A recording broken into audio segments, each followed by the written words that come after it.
Assalamualaikum warahmatullahi wabarakatuh. Perkenalkan, nama saya Rega Aganda dari Prodi Informatika. Kali ini saya akan membahas ujian akhir semester pada mata kuliah Data Science di kelas IT 402. Oke, mari kita bahas rangkuman pada sesi 9 sampai dengan sesi 15. Mari kita mulai dengan sesi pertama. Sesi pertama itu pada sesi ke-9 ya. Kali ini ya, yang akan kita bahas adalah manajemen data. Pada sesi 9 ini kita belajar tentang clustering. Ini adalah teknik untuk membagi data ke dalam beberapa grup atau cluster. Metode yang kita pelajari meliputi partitioning, clustering, hierarchical clustering, overlapping clustering, dan hybrid clustering. Sebagai contoh, Cummins clustering mengharuskan kita untuk menentukan jumlah cluster, memiliki centroid awal, menghitung jarak, memilih centroid terdekat, dan mengulang proses ini hingga mencapai stabilitas. Hierarchical clustering terbagi menjadi dua metode, yaitu divisif dan agglomeratif. Oke, selanjutnya pada ke sesi 10. Kita akan membahas manajemen data pada part kedua ya. Tadi yang kita bahas di part pertama. Nah, pada sesi ke-10 ini membahas bagaimana bekerja dengan satu tabel data. Kita mempelajari agregasi data, yaitu pengumpulan dan peringkasan data, serta anomali detection untuk mengidentifikasi data yang tidak biasa. Contohnya fungsi sum, average, count, max, dan means. Digunakan untuk agregasi data. Anomali detection dapat dilakukan melalui statistik dasar, algoritma clustering, atau algoritma machine learning. Selanjutnya pada sesi ke-11,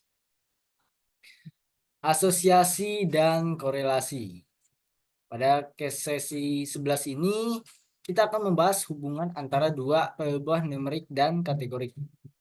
Diagram pencar atau scatter plot digunakan untuk visualisasi hubungan antara dua variabel numerik, sedangkan korelasi Pearson mengukur hubungan linear antara dua variabel numerik gitu ya. Untuk variabel kategori, kita menggunakan tabel kontingensi. Contoh, korelasi Pearson menunjukkan +1 untuk hubungan positif sempurna, -1 untuk hubungan negatif sempurna, dan 0 jika tidak ada hubungan. Pada tabel kontingensi dapat dihitung menggunakan ukuran asosiasi seperti koefisien P, Kramer P, dan chi-square.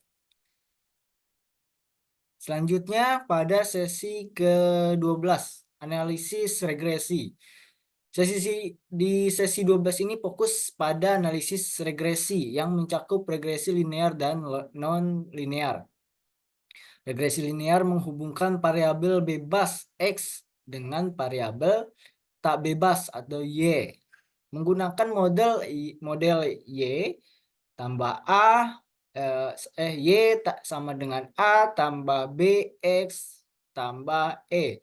Regresi non-linear menghubungkan variabel dengan faktor atau menyebut yang berbeda. Contohnya regresi polinomial, hiperbola, eksponensial, dan logaritmik. Selanjutnya di sesi ke-13, klasifikasi ya. Pada sesi ke-13 ini kita mempelajari konsep dan proses klasifikasi yang bertujuan menentukan model untuk memperkirakan kelas atau suatu objek Model ini bisa berupa aturan jika, maka decision tree, formula matematis atau neural network. Contohnya, decision tree mengubah data menjadi model tree, kemudian diubah menjadi rule, dan bisa diplanning untuk penyederhanaan. Sebuah rule bisa berbunyi seperti if berat sama dengan average or berat sama dengan underweight, dan hipertensi sama dengan tidak. Selanjutnya pada sesi ke-14 kita akan membahas teknik pengolahan data. Sesi 14 membahas teknik pengolahan data, khususnya dimensionality reduction. Ini adalah tempat untuk mengurangi jumlah variabel acak dan dataset.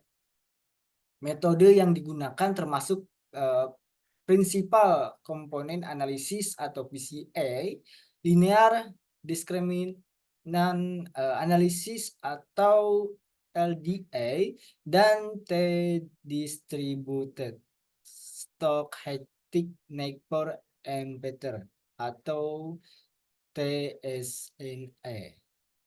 PCA mengubah variabel menjadi set baru yang berkorelasi, sementara LDA meningkatkan separabilitas antar kelas. Sesi terakhir kita akan membahas di sesi 15 ya, adalah evaluasi model. Sesi 15 ini kita akan fokus pada evaluasi model, yaitu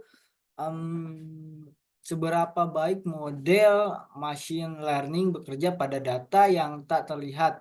Metode evaluasi meliputi confusion matrix, ROC-short, precision